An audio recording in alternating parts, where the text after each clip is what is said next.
Welcome to Better Odds Sports Betting.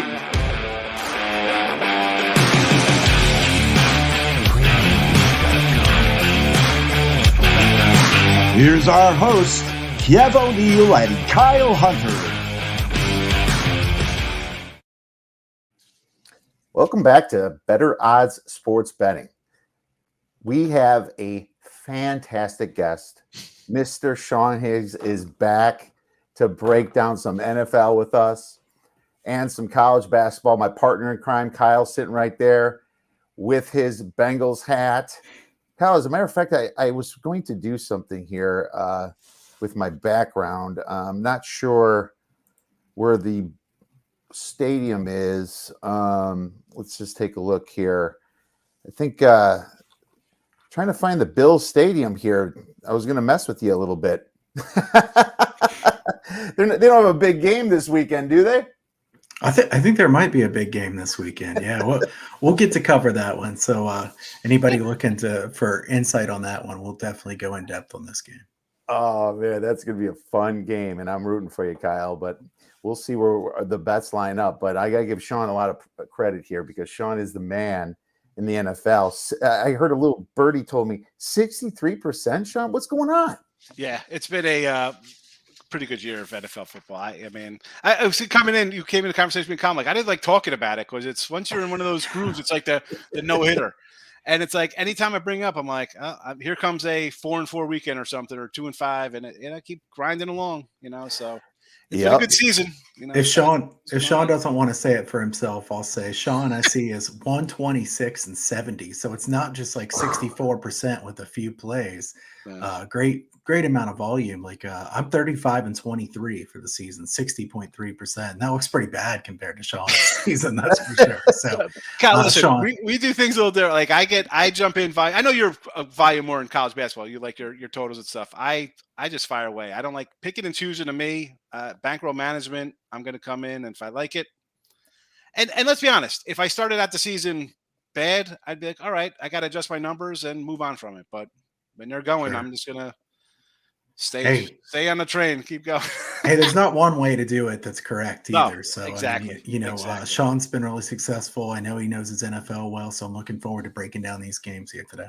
I think the last time I was with you guys was before I moved, because I don't think Kiev had a beard at the time. I think we're doing some college basketball. I think he was beardless back then.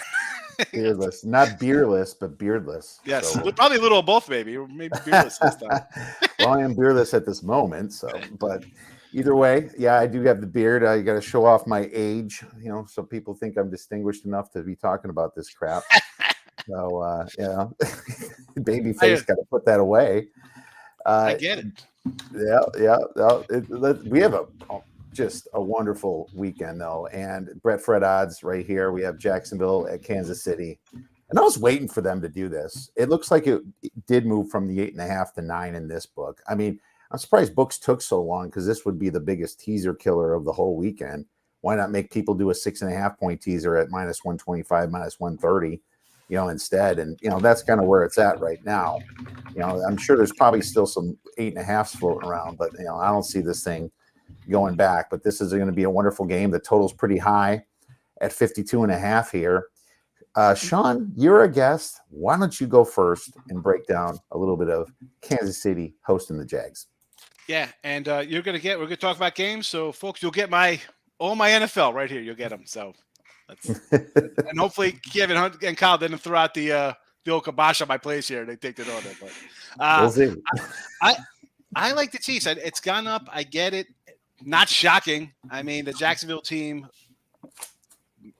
Let's be honest. Miracle win there last week. I mean, but what did we see? We saw the same thing out of these guys when they played Kansas City. They were down early in that game. The game wasn't close. They score a late touchdown, make it kind of closer to what it is. I don't see it. I don't think this team is particularly good. And for me, this cap really comes down to it's Andy Reid, rested, bye week, at home's at Mahomes, put them all together. I think he's 27-13 against the number in these kind of spots or something ridiculous like that. And how about his 19 playoff wins? 15 have been double digits for Andy Reid. All right. So listen, Peterson, yeah, he's familiar with Andy Reid. I'm not by Jacksonville. Trevor Lawrence. really? Lawrence and Mahomes are really comparing these two. The guy just said that Jacksonville Stadium was as Kansas City Arrowhead won't be as loud as it. I mean, as silly as that sounds, like this is a guy who played in the ACC. Like it wasn't loud when you played the Florida State. You're thinking that's a loud stadium? Come on. I mean, you are out of your. I think they're going to get run out of this building. And again, for a team that lost Tyreek, oh my goodness, how are they going to make the playoffs? Right? They might not make the playoffs this year. Yeah, they'll only throw for 5,000 yards. I mean, give me Kansas City, double digits. Probably into the over because Kansas City's going to get out to a lead, right? You want to do Kansas City first half -5.5? Sure. It might be 6 down with the little line move. Jags find a way to put up points in garbage time, but really, I think Kansas City rates its own score and covers this number. Well, Kyle, pretty strong words from Sean. Big spread when the NFL, obviously, over 7. There's a big narrative really this weekend about this game. It's about the comeback. The teams after the comeback, especially one of that size, 5th biggest comeback in NFL history, 3rd in playoff history, Jaguars versus Chargers. It always takes some bad coach to help that out. But we've pounded on Staley enough. Any thoughts on that narrative, and any thoughts on this game? Have we pounded on Staley enough? I mean, yeah, he's taken quite a bit of heat, but I will say, how's he still coaching real fast? How is he still? It's hard to believe. It's hard to believe. I thought they'd have Sean Payton try it out today for a weekend press conference. Wow. You would think so. And I think you could argue that last week's win by the Jaguars was really more about the Chargers than it was Jacksonville. I mean, that was the Chargers handing the game away. Certainly Jacksonville deserves some credit. I'll tell you what I bet so far in this game is I took Chiefs team total over 30.5 earlier in the week. I think the Chiefs are going to score. The question is, how many will the Jaguars score? I kind of like the over in general. See 52, 52.5, 53. Still think that's probably a pretty good look. The Chiefs games have gone over the total pretty consistently, even at a high number in the playoffs. Basically, when you're betting a Chiefs total, you're trying to figure out if the other team can keep up and keep score pressure on them. Because once they get ahead, sometimes Reed will run the football, use the clock. If you think Jacksonville can score a decent amount of points, you have to like the over. I'm more confident that KC can score here. I like KC in a teaser quite a bit. I think KC, probably even more likely to win than the money line would suggest. I'm not saying take the money line, but I think Kansas City wins this game. Andy Reid, off a bye, Patrick Mahomes, like Sean said, over Trevor Lawrence. I have to take that in some way. So I took the team total over here. I think it sounds like Sean would like that one as well based on his handicap for this game. So Kiev, what do you think? Well, I'm going to be slightly against that, but it's not like it was more of an impulse move. And I did take a 9 earlier in the week and, I went to 8.5. It's not like it moved them. I think the books did a pretty good job personally with this number, but, I take it from really both sides. It's like I take some numbers early in the week and then I do my real handicap and I look at matchups and I see if I'm wrong or right. About 66% of the time I'm on this right side of the line move. So I'm okay doing that and taking that risk. When I kind of broke the game down metrically, it did show a pretty big advantage to the Kansas City Chiefs. I mean, they do have a 1.2 net yards per play. I believe that's a pretty big deficit going over what the Jaguars have. I think that the Chiefs' most powerful offense, and Mahomes is by far top in EPA and completion percentage over expectation. And that's an important stat to me because you're expected to do something good. You're a great quarterback, and he's even blowing some of those numbers away. But, I think the Chiefs also can leak some oil. And you saw those weird games against the Raiders, against the Texans. When I say Raiders, I say earlier this year. If the Chiefs have a weakness, they do give up 4.4 rushing yards per attempt. Now, the Jaguars do average 4.8. Are the Jaguars going to start throwing the ball and throwing interceptions like they did last week? Because if they do, they're going to get absolutely creamed. And that's my issue. If Kansas City jumps them, it's over. I would say live bet Kansas City. But I think if the Jaguars can control the clock, which I expect them to do, and I expect them to put a little bit of pressure on Travis Kelce this time. Gerald Everett went for over 100 yards last week. Now, Peterson's a good coach, but I mean, can he at least have a little bit of a better game plan against the tight end? That's what I'm kind of hoping for, being that it happened last week. If I'm going to cover this 9 points, the Kansas City's weakness is in the red zone. They allow 67% of the time, second worst in the nation. So they do allow points in the red zone, which definitely leans to an over. I love Kyle's play for sure. But, I don't 100% disagree with Sean. I could see this going that way. But what I did is I teased my way out of it. And, you got to find that 8.5 because I don't ever tease the 3. But, my perfect number when I did the metrics and the algorithm was at 6.75. But Kansas City should not have any trouble moving the ball, being that Jacksonville's so bad against tight ends. And they're also normally bad against pass catching running backs, which last week they did stop Eckler. But I did tease my way out of this to -2.5. I'm really hoping for a 3 to 8 point situation, and that would be great for me. But I do have action on both sides of this game, guys. Fair enough. I like to tease down. I mean, you tease down a Super Bowl team to almost somebody's gonna get picked off, though, right? We think somebody's gonna get picked off one of these. When you tease these down, it's just the gambling gods coming and be like, yeah, it's not that easy, fellas. What are you talking about? Tease all the faves down to -1s and 2s. Sure, Jan. Well, and I'm with you on it. I like it. I like Kansas. I mean, I like them at the 8. Why would I like them tease them down to it too? Yeah. I did bail out on my Cincinnati -5.5 bet and grab the Ravens +8.5, and that worked out last week. So maybe I'm onto something here. That's what I'm kind of hoping about. Giants Eagles -7.5. Check out our Betfred screen. Total on this game is, I think, 48. 48. I got to bring it up again here because I was diving into that team total, seeing if that was available still. So, my thoughts on this total is kind of where I made my play. But I made it at a little bit better of a number, 47. But I also like it at 48. So, obviously, you kind of see, where I'm going right here. This game happened with both lineups that were healthy earlier in the season. They were motivated. Obviously, that last game of the week, we don't know how motivated Philly was at the second half, and we don't know how motivated the Giants really were. I almost think the Giants were kind of just studying them a little bit that game. But, this Eagles defense has been leaking a little bit over the past 7 weeks. They're a little bit closer to average, 11th in opponent EPA. The Eagles have had a pretty easy strength of schedule themselves. But, we want to talk about the Giants. Their defense is terrible. They give up 5.9 yards per play, 28th in opponent EPA per play. I don't have to tell you that the Giants defense is horrible. It's bad. But what's keeping them in the game is just great coaching and Daniel Jones running the ball. If you look at Daniel Jones' rushing prop, it's in the 40s. This is literally the Buffalo Bills offense with Daniel Jones that actually was a little faster than I thought he was, coming into this year. And part of the reason why, he's being talked for comeback player of the year and some other of those accolades that he can get. But, the Eagles, if they had a weakness, I always said it was against the run.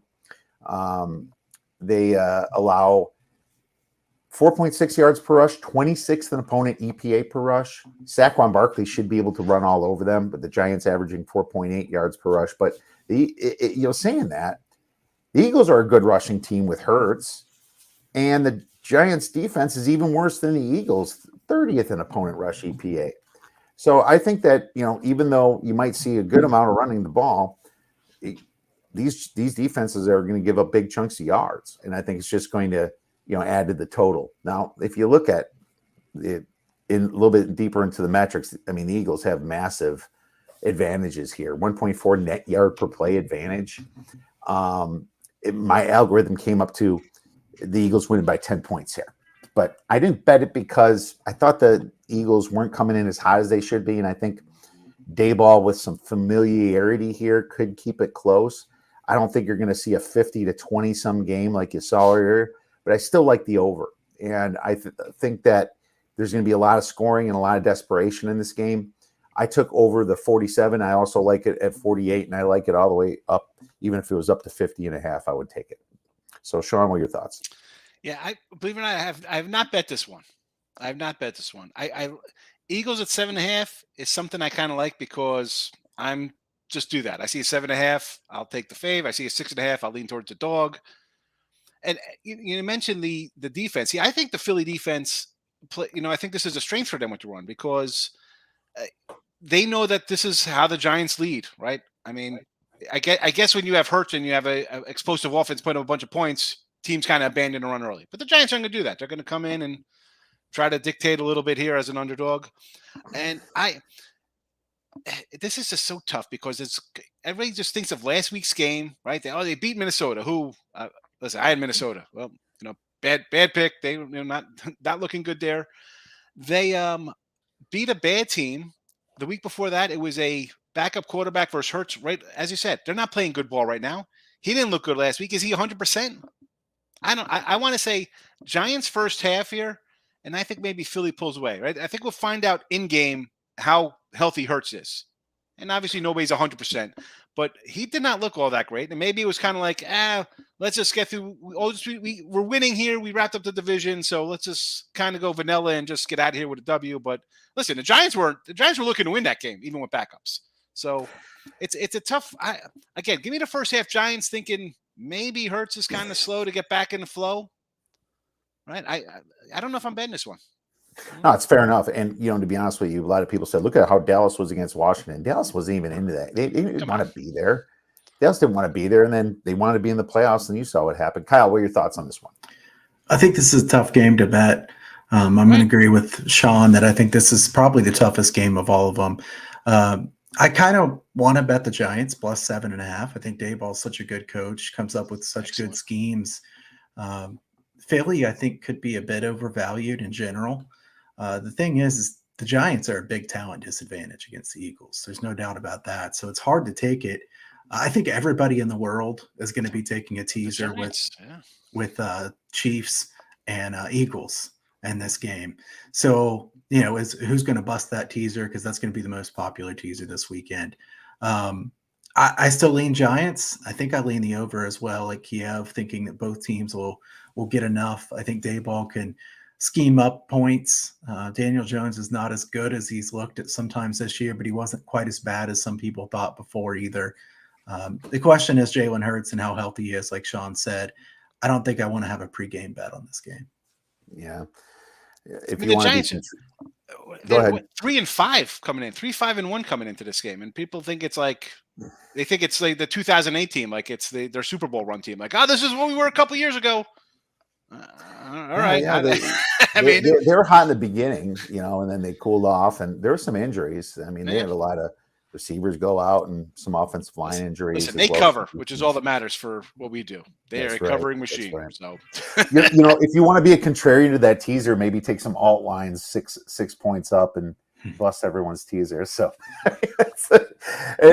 obviously, this is the biggest teaser. I do have a piece of this teaser. This is one of them. I took a piece with this. So let's move on to the most important game of the weekend, Kyle. Cincinnati versus Buffalo. And I know you are, invested in this game from a heart standpoint. You're looking at Cincinnati plus 5.5 now. The total of this baby is 49 points. Kyle, you have the floor. The Bengals have been a covering machine. I mean, if you look at the NFL over the last year and a half, the Bengals have covered the spread better than anybody else. It's interesting to see the line move this much toward the Bills. I didn't think it was going to go from 4 to 5.5, even some extra juice some places on 5.5. Am I going to get a 6? I mean, I don't want to bet the Bengals because I'm so invested as a fan. I don't want to put a lot of money on the Bengals here, but I definitely think the Bengals would be the side I would take here. Plus 5.5 is quite a bit. If it goes to 6, I'll have to fire with a decent amount of money. Probably put something on the Bengals here regardless, because even though they're short on the offensive line at this point, Burrow does get rid of the ball pretty quickly here lately. Chase, Higgins, Boyd, Hurst, they've got some pretty big advantages against the Buffalo secondary. And we know Burrow is about as good as it comes. I know he doesn't have – I would put Mahomes number 1 and then Burrow number 2. Allen's obviously very good as well.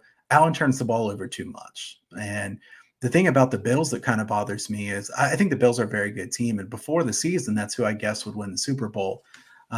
But if you look at the bottom 6 or 7 teams when it comes to turnovers, like nobody's in the playoffs except for the Bills. I was hearing somebody say this stat before. The Bills are the one team that's in the playoffs. I think they're like second or third most turnovers of anybody in the NFL. That's a problem. You start playing really good teams, and if you have the kind of turnovers Josh Allen has had here lately, I don't think you're going to be able to beat everybody. Now, I would have much rather seen the Bengals come into this one far healthier, obviously, because I am worried that Burrow's going to be running for his life here in this one. Having said that, I think the unit that's kind of it's a unit that's been far better than what people give it credit for is the Bengals defense. The Bengals defense, Lou Anarumo is a really good defensive coach. Second half, they've made great adjustments. I think Logan Wilson's a terrific linebacker. DJ Reader's tremendous run stuffer. The one disadvantage they have is Awuzie out in the secondary. Can Diggs take advantage of this secondary? We know Eli Apple's capable of getting burnt once in a while. We saw that last week. The Bengals have a good defense. I think the Bengals plus 5.5. I mean, it's hard to argue against the Bengals plus 5.5. I don't want to sound like a homer, so I'm going to let you guys give your opinion here as well. Well, Sean, maybe you will kill Kyle's homerness here. No, I'm with him on a homerness. I'm going to piggyback a couple things you said about Josh Allen. 14 interceptions, right, for the season. 13 fumbles, 5 of them lost. Second only lost fumbles to 9 for Trevor Lawrence, who's on the road this week. And we were talking about Dabo before. What's the big difference? He's in New York now, and Daniel Jones, remember, always fumbling the ball on running, and total opposite with this coach now. Total opposite. Allen's totally regressed without his guy. And the line move, it is, let's be honest, all of us here, when we see a 4 up to a 6, I got Cincy in 4, and now it's 5.5, might be 6. Someone knows these guys are definitely out. They're if they're questionable, let's be honest, they're probably not playing. This line keeps going up. But as you said, last year's line was worse, and he's got another year under his belt with a bad team. So, I mean, I'm not worried about that. You mentioned all the offensive weapons. Bills, you get carved up by Skylar Thompson or whoever the heck ever. I don't care they were short fields because of turnovers or kickoffs or penalties. He still beat you guys. He put 30 points up on you, whatever the heck that kid did. I mean, this defense has been giving up points all season. Now you're in a playoff game versus a Super Bowl team from last year. Yeah, good luck with that. And then they're playing you here when they probably should be playing you in Cincinnati. Like, why isn't this the neutral site game? That's a whole nother show. Don't get me started, Sean. Come on. And you said he's second to Burrow, and you said he's second to Mahomes. I seen him beat Mahomes 2 straight times or 3 times or whatever. Or I think it's 3 in a row now. 3 straight over. I can't be too much of a homer, Sean. I'll take your homerness there. Come on. I'll pump him up for you there. Let's go, Cincy. You taking the 5.5, Sean? Yeah, I got 4 right now. I took 4. I got it early. I got bad number. Oh, you're like me. Care. I don't mind. I thought the line was going to. I thought this line would be like a 3 opener, maybe. Right? Buffalo was a 1.5, 2-point fave on the road, which made sense. Like they're out. They got to prove themselves. Last year, they got revenge tour here from last year's game versus Kansas City, but they've not played good. Like they were playing down the teams. There's so much. I mean, I can go on forever about this game. Cluster injuries, right, in the offensive line. The whole thing about that is what's the Bills going to do is to capitalize on it. And I thought since they lost Von Miller, they haven't had that much of a pass rush, especially without AJ Espinosa, who's been out all year. It's not like the Bengals have played with a good offensive line last year. Their offensive line was terrible. It finally showed up in the Super Bowl a little bit that last drive. It's like the guys completely ran out of gas.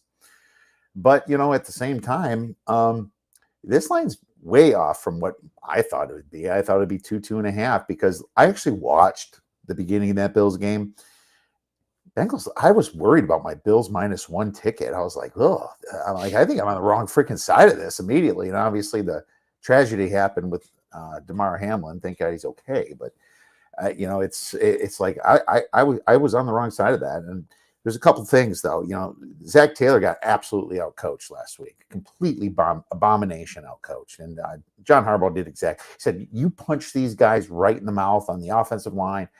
And I thought that Baltimore's defense played better that week than anybody's defense did all year. I thought Baltimore's defense was fantastic. They finally got healthy, too. And plus, Roquan Smith, he's an all-star. That's why they're paying him $20 million a year. But that was all part of it. But, they got past it due to fortunate, Huntley mistake. It's kind of like the Dobbs injury against Jacksonville that final week. It's like, or with Dobbs coming in, the Tannehill injury. It's like he screwed up, He's the one that screwed up. You can count on that. But, they're counting their blessings here a little bit. The problem is I look at the Bills as a finesse team more than a pound it in your face team. It's Josh Allen that's running the ball, really. It's not so much the running backs. And I think that McDermott's a little bit more lost than he was last year without having Dayball. They don't look right. I think the Buffalo Bills were better last year. And then Josh Allen's throwing the ball all over the place, and I was on Miami plus 11 last week, and that thing went all the way up to plus 14, So I thought I was on the wrong side of it. And it turned out that, even a Miami team could scheme against this team. I don't trust Zach Taylor, but I trust Joe Burrow against a team with no safeties. You have Chase, you have Higgins, you have Boyd, you have Hurst. They don't have safeties. The back door is going to be wide open for this spread. I think it's Bengals. I'm going to go with it. It's probably going to be a public play. There's a reason it's not at 6. Bengals plus 5.5. Move on to the final game, and that is the Dallas Cowboys at the San Francisco 49ers. This baby finally moved to -4.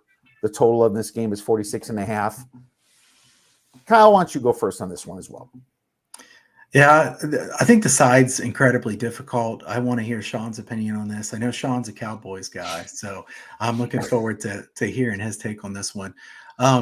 You could look at this two different ways. You could say the Cowboys have been pretty inconsistent. They played really well last week.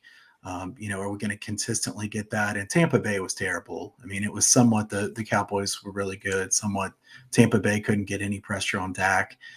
Certainly he's going to have a lot more pressure on him here in this one. At the same time, Brock Purdy really hasn't played a good defense yet. You look at who he's played so far. I don't think Purdy's going to look as good in this one. Now, McCaffrey has really added a lot to this offense. And I think the 49ers are going to be able to score. The more I look at this game, the more I think over is probably my favorite play in this game. Taking Dallas to be able to break some big plays. San Francisco is really good in the front 7 on defense, but San Francisco's secondary is not very good. So if Dak has any time to throw, I think the Cowboys have the weapons that they can get some big plays on offense here. The side seems about right to me. If it goes up anymore, I'd probably lean Cowboys if it gets over 4. At the same time, this is one of those where if San Francisco was -3, I'd probably be looking towards San Francisco. Plus 4.5, I'm looking toward Dallas. I think it's pretty tight. Kind of lean the over. Sean, what do you think about this one? Yeah, I'm a Cowboy guy here, and I took Dallas already. That I got Dallas plus 4. You're going to hear a lot about basically their 4 straight road games, right? They ended the season on the road, 2 more on the road in playoffs. Dak off a great game. I think people forget mid-season, Dallas was thought of like, wow, these guys look awesome, right? The defense was really good. They had a bad little hiccup there. Houston game, Jacksonville. That Eagles versus Minshew got 34 against them. Their losses, OT to Green Bay, which, again, they blow a lead in that game. They blow a lead in Jacksonville. Bad, whatever. And now they get let's be honest, Purdy, as good as Purdy's been, 30 points a game when he was putting up, still rookie quarterback against Dan Quinn. I like Dan Quinn. I liked him when he was head coach before. I thought he's a solid guy. I got to take the points here. I think people are going to write off Dallas. Maybe you get the little bit of, I think that's why the line came down to like 3.5 beginning of the week, right? People saw Dak, oh my God, 5 touchdowns or whatever. They looked awesome. Tampa Bay's garbage all year. So Dallas did what they had to do and crush a bad team. Any points here I'm getting with Dallas, I'm taking them. Again, homer kind of play, possibly, but I look at them as a team that I think people forgot. No Dak, they still started at 7-2 when he came back from injury, right? This is a good team. The defense was very good. You're going to have a couple hiccups, lose an overtime game here and there, blow some leads. It happens. You know what? I'm not laying points here. I'm taking them, and with a little chip on their shoulders, I think Dak's got something to prove. I think the defense got something to prove for themselves as well. And I think McCarthy's got something to prove here. He's not going to come in, especially with a questionable kicker now. Like, listen, I'm saying trot him out for 2-point conversions. He's got to come out for that first extra point. He's got it. He can't just abandon cooking here. But if he somehow misses that first one, I think it because Dak. Dak's upset they're missing. Dak, nobody was yelling when you're throwing interceptions all season long. All right, so the guy had whatever happened. But I listen. I'll keep Dak on the field. He's kind of feeling it now. 4th and 2 from the 41. I don't think McCarthy's going to pull up like he was in Green Bay playing Seattle. Remember that? Remember them just kicking 18-yard field goals in Seattle in a playoff game and end up losing? No. So I kind of like that the offense will be on the field more. Points, let's go. And again, it's been a long time, Dallas. Make me happy. Let's get to that championship game. Maybe we get a giant miracle and we're hosting one. How about that? I'm looking at this team total, 24.5 for the Niners, 20.5 for the Cowboys. Cowboys side is juiced. If you add that up, that's only 45 points. It kind of tells you one of these are supposed to be, one of these are a little bit low. Probably the Dallas side is a little bit low. What's funny about this is all I hear is Niners all freaking week. Niners. And I see a lot of problems with San Francisco that, really hasn't shown its ugly face. And there's a dang good reason why it hasn't shown its ugly face. Is because their schedule sucks. They have the easiest strength of schedule in all of football. They haven't even had a team that has a life to them since Brock Purdy came in, and that's a big red flag. Now you're playing a playoff team. You're playing somebody that can throw the ball. There's two teams that the Niners played that has a passing game, and that's the Kansas City Chiefs and the Raiders. They survived the Raiders, thank God, of their bad defense. The Raiders put up 34 points. Chiefs went to their stadium and put up 44. Look at all the other past offenses they played. Worst schedule of passing offenses in the league. Now it's up to Dak. I don't like the Jekyll and Hyde stuff with, the way that Dallas has been, but they're coming in as another underdog, and I don't even buy into the road 4 weeks thing because I personally think that it's almost like they're used to it now. They're playing that role. These guys travel first class, man. It's not this ain't the old days. It's not nearly as hard. There's a lot of holes in that Niners defense. In saying that, Dallas, they can come, they can show up, and then they can absolutely take a crap. I thought this was a really close fought game that Dak learned some stuff from last week. My perfect number is about 4.5 points, but I don't trust it based on a Brock Purdy quarterback, and I'm going to give you a lean to Dallas. But I'm going to watch this line a little bit more and see if it gets a little bit better, because I don't need to be in a rush to bet this thing. It's going to be a standalone game on Sunday, and it might be the best game of the weekend. So we'll see what happens. Any follow-up from you, Sean or Kyle, on that? Well, I'm going to say, listen, all great points with the Niners. I mean, come on, you play Arizona and the Rams, who had no quarterback all season. Yeah. Right. So Dak, again, a lot to prove, and he has weapons. Like Gallup's worked his way back into shape. Schultz, I think, is a good little tight end. You got two decent running backs. Pollard's out of the backfield too. Let's not forget that it was Seattle that imploded on themselves, more or less, and they were winning in the second half. Yeah, that game was it? Yeah, they had a 1-point lead at the half. Yeah. It's there's some red flags. Now, the Niners have the best roster minus their secondary, I think. Maybe in the playoffs, everyone's got some problems. Maybe I guess Kansas City would probably be the total best roster, but Dallas is right there, and there's no way I'm taking a 3.5 on the Niners. This is a sucker play to me, so I'm staying away for now, and I might be on Dallas when the time comes. Let's move on to some college. Go ahead, Kyle. I was going to say, I think team total over 20.5 is a pretty good bet on Dallas too. Yeah. Right? Yeah, I mean, I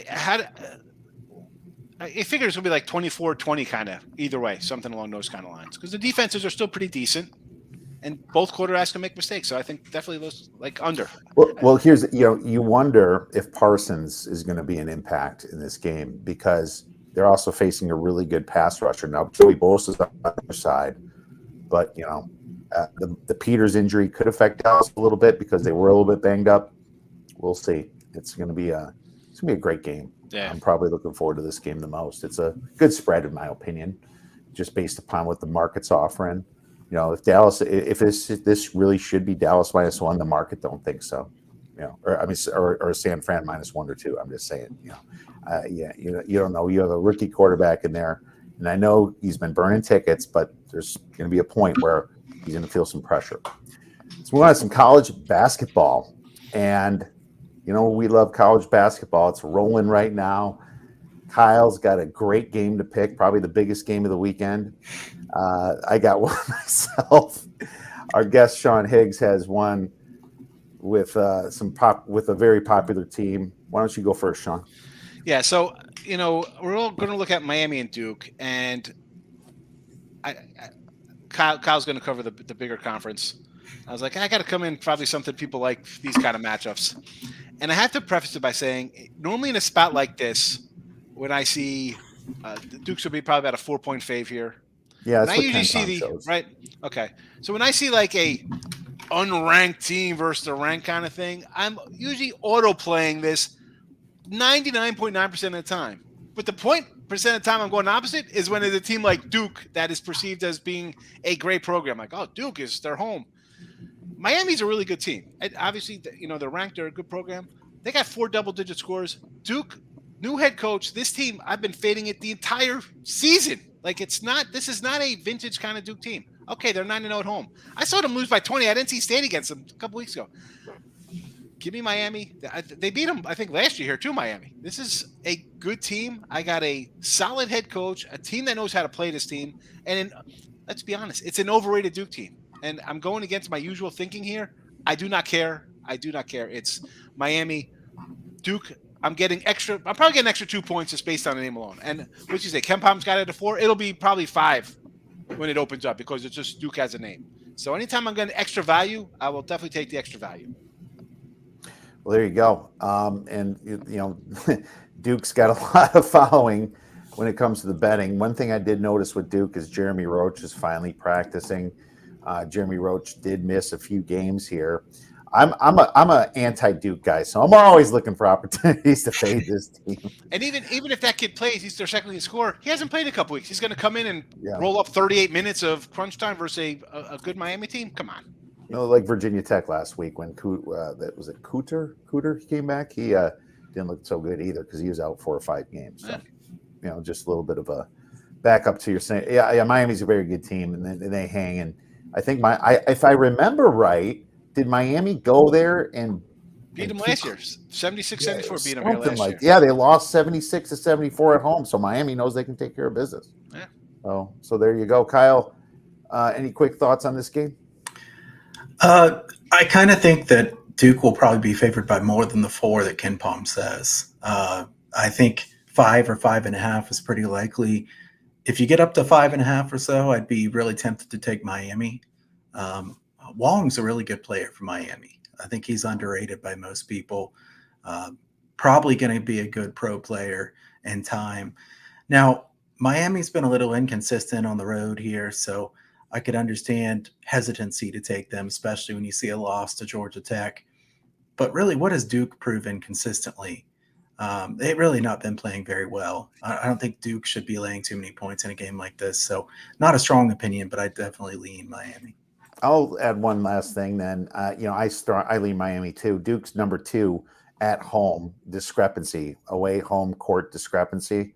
So basically, if you're a bad away team, you're a good home team. It's just kind of how that function works. But Miami's 18th as an away team, so it's not like it's not like you're getting a Duke as a great home team against someone a bad away team. So I just wanted to point that out. Duke's getting low on their momentum here, the way they've been kind of tanking here, and a little bit more inconsistent team. Miami, Jesus, man. I mean, look, their field goal percentage very good this year. Their near proximity ranking 12th in the nation. Duke's only ranking 78th in near proximity. Yeah, this could definitely be a close game. So no disagreement with me. First time I looked at that game, so thank you for bringing that one up. I'm going to talk about Baylor versus Oklahoma. And this is an interesting spot. You got a good coach in Oklahoma, Porter Moser.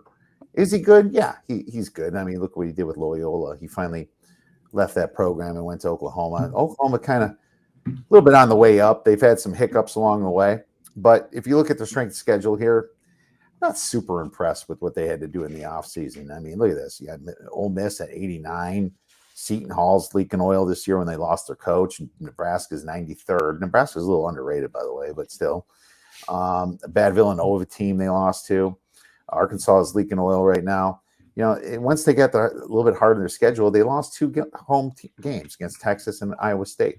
Now, the big problem that I have with Oklahoma, and it's not how they focus on defense, and that's what Porter Motor changed. It's just that they completely abandon their opportunities on offense. That's why they only rank 339th in offensive rebounding. That's absolutely terrible for second chance shots.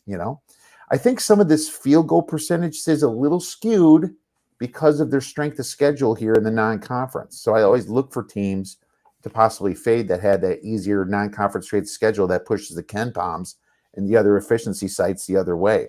Baylor, on the other hand, fantastic. 11th in offensive rebounding here on Ken Palm, 29th in effective field goal percentage. They don't do a ton on defense, but they're getting a bunch of extra shots. I think that's important. Looking at this, I see that Caslometrics has Baylor number 1 near proximity. That's huge. They don't defend it a ton, but they are scoring. Now, here's another thing that I like to look at. Field goals attempted, and that's based upon your offensive rebounding. Baylor's a lot higher field goals attempted than Oklahoma. So that's huge. This is more of their defense right here on field goals attempted against. So they're getting a lot more shots up every game based upon their rebounding. A couple things with Baylor, and I've been mentioning it the last few times. They were injured for a while with Flagler and Cryer. Those are two fantastic guards. I think there's only 3 teams really that I feel comfortable betting on the road. Baylor's one of them, Alabama's one of them, and Tennessee's one of them right now. And I'm taking them because you're going to have a short spread. It's going to be like a -2. So I like them all the way up to -3. Any thoughts on that, Sean? I'm going to look at this game as if it's a little dog. I'm going to lean a little Oklahoma here because just a defensive team at home, and they've been bad. Like they got to kind of get a win under the belt. Not that, I always say hope in one hand, poop in the other, see which one fills up food first. So it's not that your due to win's going to happen, but in a spot like this, I'm going to take a defensive team at home that needs some wins. So I would just lean that way. Again, I don't know if I'm betting this one though. So. Kyle? I don't have a strong opinion on this one. I looked at this. The thing that bothers me about Baylor, Kiev, is that they're so inconsistent. If you look at Haslametrics ranking, they're 358th in consistency. They should be better than they've been in a lot of these games. They did win at Texas Tech last game. Oklahoma blew a great chance to win at Kansas. They should have won that game at Kansas. I don't know. I'm going to Sean lean one way. Kiev likes the other side. I'm staying out of this one. No. Oh, come on, Kyle. Pick a side. It's the tie, dude. I mean, here's that inconsistency is all based upon them losing their top 2 players for injury. So it looked really bad for a while and looked really good. So that's where that's coming from. But that's all I'm going to say. There's actually a lot of juicy games this weekend. Yeah. Baylor's like Illinois of the Big 12 this year. Is that good or bad? I think that's the inconsistency theme. Well, Illinois certainly is inconsistent, but Scott Drew, I still take him over Porter Moser. So, Sure. That's where I'm going to hang my hat on right now. So, Kyle, you got a huge game to talk about. Where are we going? Look, it's kind of my MO is to pick out these under the radar games that have some kind of what I perceive to be an edge at least. So I want to take a look at Hawaii this weekend. Appreciate the people here in the chat. I see several more people watching. But I think Hawaii is a team that they play so many games at home. It's really difficult to bet them when they go on the road. Look how many times they played on the road so far, Kiev. He has it open right now. I mean, all these games that are like semi-home games, they were in Hawaii. They've played almost no games on the road so far this year. This is a team that looks really good at home every single season. This is a team that, to me, Hawaii is well coached with Gano from St. Mary's in the past. But I don't trust them when they go on the road. You got UC Riverside, a team that is pretty veteran team, a team that I think has a pretty good upside. And Hawaii here just went and played against Irvine. Now they go and play UC Riverside a couple days later. I don't think this is a good spot for Hawaii. I mean, Hawaii has lost on the road to Fullerton They beat UC San Diego, which isn't really saying too much. They're one of the worst teams in the Big West. Now they go to UC Riverside. Line's probably going to be 1.5 or 2 for UC Riverside. I think this is a good look to UC Riverside. Riverside's been winning on the road here of late. They even won at Santa Barbara, at UC Davis, a pretty good team in the Big West. I like betting the Big West. It's been good to me in the past. So usually I'm looking at totals, but this is one where I'm hoping I get a good number here on UC Riverside. I think they could be a good look here as the home team. And this is primarily a fade of Hawaii on the road. Well, fair enough. For me, I like the under a little bit in this game, and there's good reason why. And I'm going to show people what I like to do on KenPom. When I see a UC Riverside team, you're in a pretty fast conference. Would you say the West, Kyle? They play pretty fast over there. Yeah, A lot of there's a lot of pace wars in this conference. There's some I know there's a few slower ones, but there's some pretty fast teams in this conference. I know Davis is a little bit of a faster team, but when you look at the numbers here, you see that teams are playing faster against them, and it's somewhat because their defense isn't all that great, and they're getting some opportunities to score, but they play a slow pace themselves. You look at Hawaii, they play slower than their adjusted tempo as well, but they also focus on defense. I think Hawaii's terrible at shooting away. I think that's a massive split, and I'm going to look that up a little bit before this while Sean talks about it. I want to see what their average home road splits are, because the good news for them is they didn't have that big, tough conference. So it's not like I'm using numbers against Duke and North Carolina and Purdue. You look at their non-conference, it was pretty standard to what they play. So I can actually kind of use those field goal percentage numbers a little bit better. So I'll take a look at that. But just for the fact that teams tend to play a little bit faster against them, but they just tend to slow it down on both sides of the game, you're going to get a total of about 132. I'm going to definitely look to the under and possibly play it. Sean, what are your thoughts on this game? Yeah, I'm definitely along with Colin, fading Hawaii coming to the mainland. That's not where I want to play them, especially on the second one. First one, maybe they might be in it because they're fresh, they're ready to go. Second one, here comes the little legs and stuff like that. And I agree with you on the under based on them coming to the mainland and the way they play. So I would be under and Riverside. I think they're probably 1 or 2 for that line. I'm guessing somewhere along those lines. Yeah, I think that's what KenPom kind of had. And I'm still pulling up these splits here. Kyle, so you've been betting the West a lot, huh? That's what you've been saying. Some success over there. You're muted, buddy. You got the mute on. You're Sorry. muted up. Muting myself while I'm trying to place an order over here, trying to multitask. Got caught with the mute button there. Usually I'm pretty good at that. But I think I've had a rough college basketball season here of late, to be honest. So had an amazing football season. So far this year, college basketball has not been great, but the Big West totals have been some of my best bets I've made over the years. I do think I know the conference well. Like to look at some of those unders when you find the teams that do want to slow the pace down. So I do agree with Kiev on the under as well. Hoping we can get a little higher than 132. I think this might be one of those that gets bumped up to 133, 133 and a half. No, fair enough. Let's go to our most likely dog to win outright. Who wants to go first? I'll go first. I'm going to be the homer. I'm going to take the Bengals as the most likely dog to win outright. Somebody else. You weren't going to do it. I was going to do it. So I was going to say somebody else might have said it, so I had to go ahead and say it first. But this is just a Bengals team that's been really good consistently. Joe Burrow is a 5.5-point underdog. Isn't going to happen very often. I'll take the Bengals here. Does this got to be a football or a basketball? No, anything 3.5 or above. So any spread sport really, or the money line plus 145 or better. Because that's right. I was going to lean to a college hoops game, Texas Tech and K-State, and I don't know what the money line is going to be. Texas Tech probably about a 5-point dog here. K-State, we've lost 6 in a row with Texas Tech. They look terrible, but you know what? Covering, I'm calling for them here. We got K-State off a monster win. As good, and they're awesome. They're having a super season. But a lot of emotion in that last win, right? Overtime or whatever it was versus Kansas. I'm thinking they got to be a little bit flat here. Give me the points with a really totally lost Texas Tech team. Getting 5. Take the money line is what you're saying. I think I'll do a little both. I'm doing a little Right. both on that one.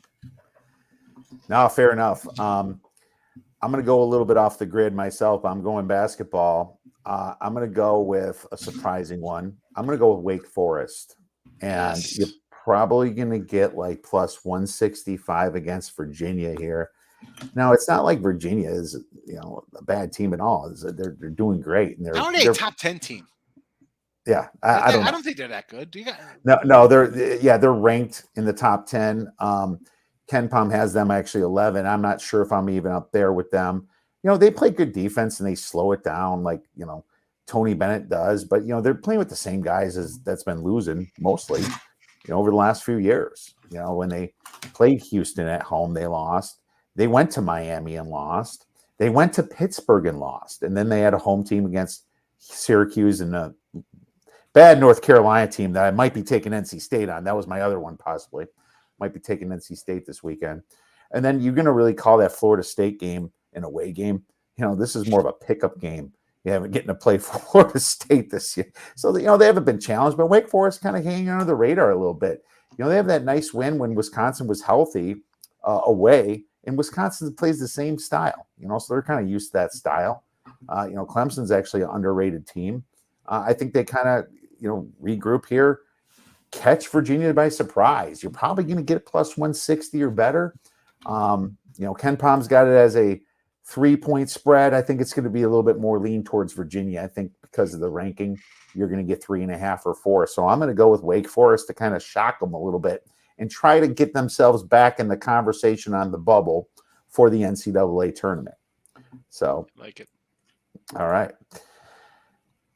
Sean, awesome job. Really appreciate all your insights, my man. Where could our listeners and viewers get your great information in place?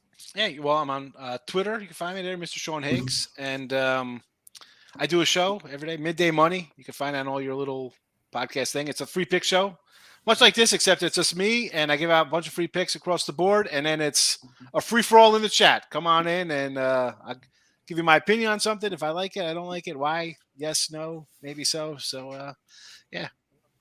It is what it is. I'm everywhere. Come say hello. I'm a pretty easy guy to reach. Check out Sean. Kyle, what do you got going on this weekend? So you can check me out at huntersportspicks.com, at Kyle Hunter Picks on Twitter.